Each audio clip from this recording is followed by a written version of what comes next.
સૂત્રાપાડાના ધામરેજ બંદરથી બિનવારસુ સરસનો જથ્થો ઝડપાયો છે.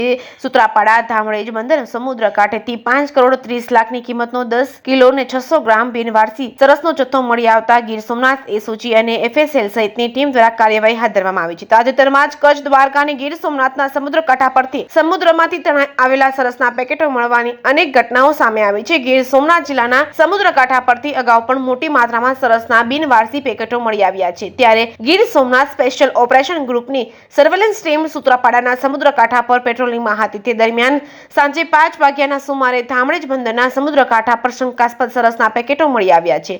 કુલ 9 જેટલા પેકેટમાં અંદાજે 10 કિલો અને 600 ગ્રામ જથ્થો બિનવારસુ જથ્થો કબજે કરાયો છે. એફએસએલની ટીમ દ્વારા શંકાસ્પદ નશીલા પદાર્થનું પરીક્ષણ કરતા આ જથ્થો સરસ હોવાનું સામે આવ્યું છે. આ જથ્થાની બજાર કિંમત 5,30,00,000 જેવી આંકવામાં આવી છે.